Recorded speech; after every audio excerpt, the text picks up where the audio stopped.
Ya, jumpa lagi di Aktivo TV. Jumpa lagi di pembahasan mengenai smartphone terbaik 2021 bersama saya Dedi dan saya Chris. Ya, kali ini kita mau bahas smartphone di rentang harga 7 sampai 10 juta rupiah.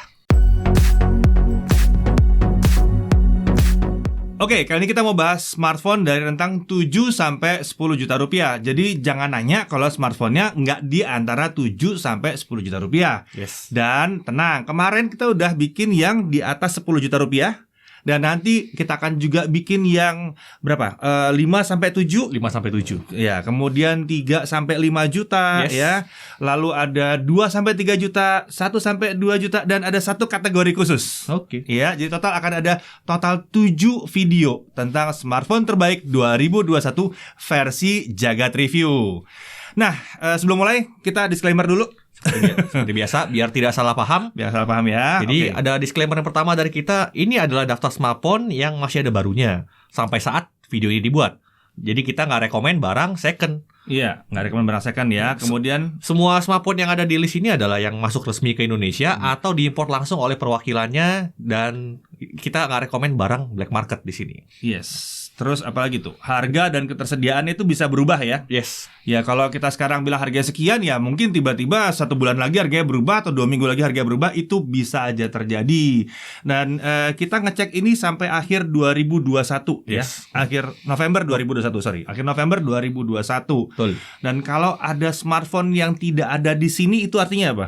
Ada 2 kemungkinan aja. Yang pertama mungkin kita lupa, atau yang kemungkinan kedua yang memang kurang menarik buat kita. Biasanya sih yang itu. Biasanya Simple yang aja. itu ya. Dan yang paling penting adalah daftar ini bukan daftar yang mutlak. Iya. Ya, ini bukan daftar yang mutlak. Ini adalah pilihan kami. Ini adalah preferensi kami. Kalian bisa punya preferensi kalian sendiri, dan itu nggak ada yang salah sama sekali. Yes. Dan juga daftar berikut ini bukan ranking ya. Jadi yang kita sebut pertama bukan berarti yang juara 1 gitu. Ya, betul. Yang pertama bukan juara 1, yang terakhir bukan yang kalah. Bahkan yang kalau kita bilang worth mentioning atau yang layak untuk dipertimbangkan, itu juga bukan berarti kalian merasa, wah ini yang kalah-kalah. Oh enggak. Itu yang buat kami layak dipertimbangkan. Yes. Oke. Oke. Kita mulai dari yang pertama. Itu apa? Coba kita lihat. Ada Vivo X60 Pro, Yes. X60 X60 Pro. Ini menarik sih, karena ini speknya tinggi. Speknya tinggi. Walaupun harganya tinggi di 9,9 juta. Yes. Ya. 10 juta kurang 1.000. 10 juta kurang 1.000, tapi yang masuk di bawah 10 juta ya. Jadi kita masuk ke dalam 7 sampai 10. Snapdragon 870. Yes. Ini mantap. Gimbal stabilization di kameranya ini juga mantap. Terus setup triple kamera Yang ideal banget. Jadi bukan yang pakai makro-makroan resolusi rendah. bukan pakai Jadi kamera nggak penting dia ya. pakai kamera 48 megapiksel untuk kamera utamanya, Iya. dan itu pakai teknologi gimbalnya. Terus dia Iya. pakai ultrawide yang autofocus juga, yang artinya menangkap jadi kamera makro. Iya. Ini baru contoh flagship yang bener. Iya. Oke, dan dia juga punya telefoto tentunya. Punya tele, terus layar Layarnya AMOLED 120 Hz. kekinian. Walaupun ini bukan yang paling baru, tapi ini kekinian. Desain mewah. Tipis, ringan ya. Boxnya mewah. Boxnya mewah. Bukan cuma lengkap, boxnya mewah ini ya. Di saat yang lain memangkas isi box, dia masih ngasih lengkap. Ya, Good job Vivo. gede boxnya. Jadi ini salah satu pilihan yang solid sih untuk kelas harga segini sih. Solid, tapi yang lucunya memang di kelas harga 7 sampai 10 ini yang banyak terdapat di sini tuh biasanya smartphone lama ya. Iya. Ini salah satu smartphone lama, bukan smartphone baru, tapi masih ada. Iya, yang masih ada dijual, barunya. masih ada aja dijual. Pertimbangan kelemahan di sini ada apa? Ada speaker mono. Speakernya masih mono. Iya, bukan stereo. Terus belum ada headphone jack. Belum ada headphone jack. Sudah tidak ada headphone jack, maaf. Iya. Udah jadi standar flagship lah Iya, itu. standar flagship. Terus apa? Kamera selfie-nya masih belum kayak yang flagship ya. Iya. Ya jangan dibandingkan sama Samsung yang semuanya 4K gitu. Nah, iya. Belum nyampe ke situ, belum nyampe ke Jadi situ. video selfie masih mentok di Full HD 30 fps. Iya, tapi buat performance sudah oke sih. Iya. Udah oke. Dan penting lagi 5G. Nah, Ini kelebihannya ada di 5G sebetulnya. iya. Kita udah ngetes nih 5G di mana-mana hidup. Yes. Yes, ini memang mantap kalau buat 5G mantap. Itu sebabnya ini solid sebagai pilihan untuk 7 sampai 10 juta rupiah, apalagi kalau ada diskon. Lebih mantap lagi. Walaupun dia udah ada rilis Vivo X70 Pro, cuman X60 Pro-nya masih sangat worth it sih untuk kelas harga segini. Iya. Kemudian berikutnya Ada apa lagi? Ya, ini ada dari Samsung, ada Samsung S20 FE. Iya, S20 FE yang Snapdragon. ini yang Snapdragon ya. 8256 dengan harga di 7,9 juta. 7,9 juta. Sudah jadi 7,9 juta. Bahkan kadang-kadang bisa di bawah. Yes. Ya. Betul. Suka bikin dilema milih antara ini sama A52s 5G. Iya, betul. Di video A52s kemarin tuh komennya isinya begitu tuh. Itu S20 FE kan harga segini. Ya memang layak dipertimbangkan. Emang layak dipertimbangkan. Ini emang layak dipertimbangkan. Jadi, kameranya walaupun cuma 12 megapiksel, 3 biji, tapi ya Samsung. Kualitas flagship Samsung. Tapi ya itu Samsung. Wah, susah. Iya. Terus yang poin pentingnya juga ya ini pemandangan langka Snapdragon 865 terus Samsung. Ini memang pemandangan langka sih. Ini poin utamanya adalah apa? Samsung Samsung plus Snapdragon. Nah. Iya, Samsung plus Snapdragon. IP68, stereo, speaker, AMOLED, Samsung lagi gitu ya. One UI. Terus warna bodinya keren-keren itu, warna tipe pilihan warnanya. Ya karena Fans Edition. Yes. Ya kan, FE Fans Edition, versi murah dari versi Ultimate-nya gitu. Tapi ini masih flagship loh. Ini hitungannya flagship, jadi menarik banget di sini. Jadi memang rekomendasi yang mudah sih ini untuk. Tar dulu. Bilang mudah? Nggak juga. Kenapa? Ini masih 4G. Oh iya. Kalian mesti ingat kalau smartphone Samsung nggak ada tulisan 5G-nya, Samsung tidak akan menghidupkan 5G-nya. Ah iya benar. Jadi kelemahannya adalah di 4G. Walaupun memang dengan 5G yang ada sekarang, kan 5G dipasang di 4G. Jadi ya kalau mau ada 5G, 4G-nya harus kenceng. Jadi harusnya ini aman-aman aja sih. Iya. 2-3 tahun ke depan masih aman ya. Paling-paling kalau udah masuk ke tahun ketiga udah mulai ngiri sama yang punya 5G. Yes. Jadi kalau emang kalian wajib 5G banget ya ini jangan harap 5G. Iya, ini skip. Kalau bisa harus 5G banget. Oke. Terus apa lagi? Next berikutnya. Ini shortlist ya. Pendek loh listnya ini. Yang berikutnya lagi itu ada Asus. Yes. Zenfone 8. Zenfone 8. Iya. Sejujurnya ini dipilih karena ukuran. Iya. Oke, next berikutnya. Oh enggak. Bukan gitu. Jadi ini salah satu varian yang paling terjangkaunya Asus itu ada varian 8128 dengan harga 7,9 juta. Ini tentunya karena flagship compact, susah banget nyari flagship compact di harga segini. Terus juga di kelas flagship dia salah satu yang masih ada headphone jack. Masih headphone jack, kecil headphone jack. Terus Snapdragon 888 tapi full power. Asus banget ya, full power.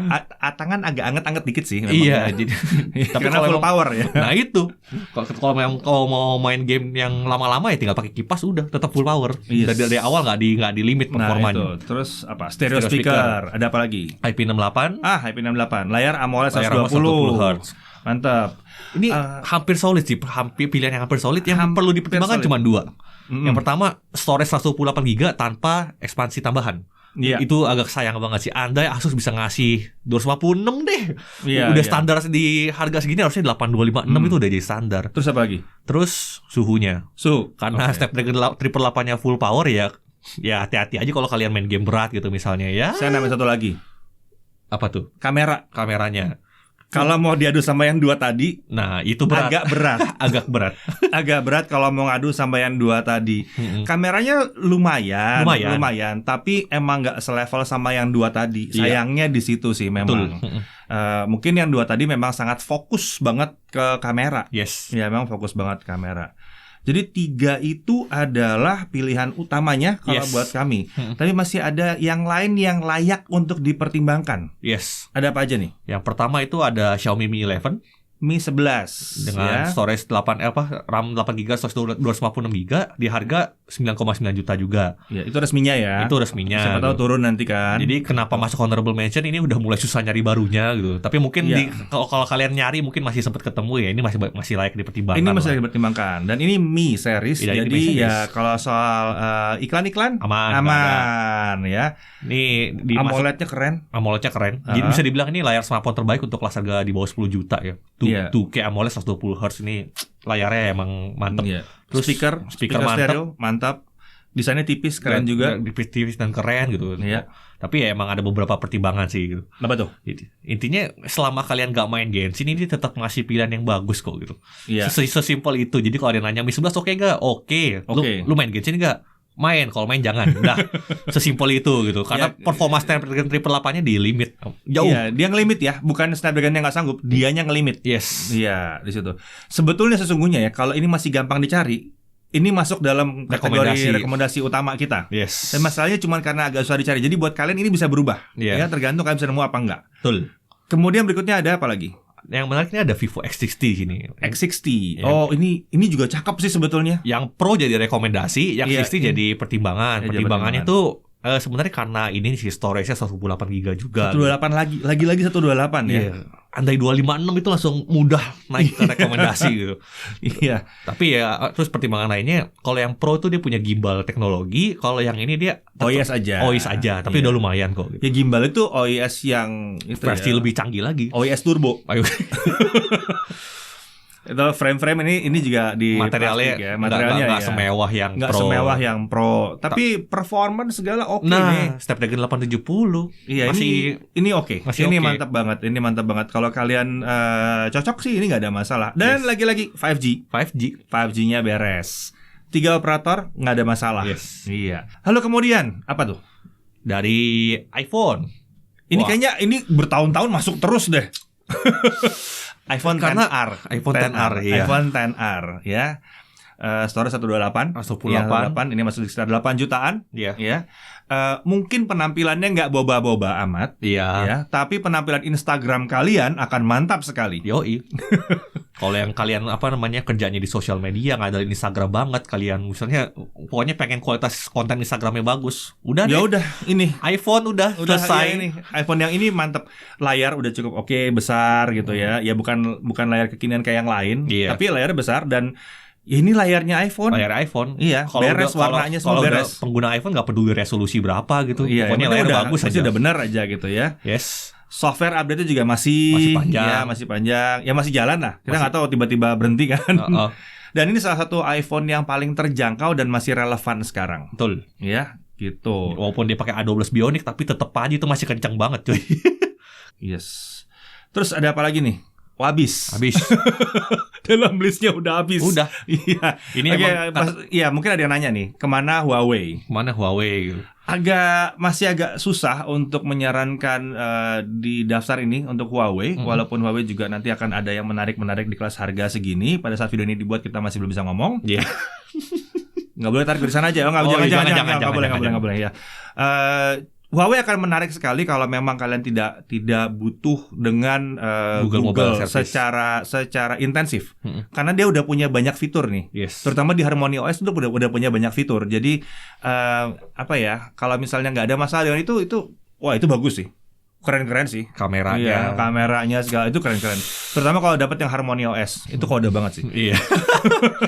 Tapi ya untuk mayoritas pengguna masih agak berat sih untuk rekomendasinya, karena mayoritas kan masih pakai Google Mobile Service gitu. Iya, betul. Ya itu paling dari kami sih paling rekomendasi gini ya. Untuk kalian yang masih pakai Huawei P30 Pro atau Nova 5T, selama itu smartphone-nya masih sehat, udah nggak harus ganti. Pakai aja dulu, belum perlu ganti. Nggak harus ganti kok.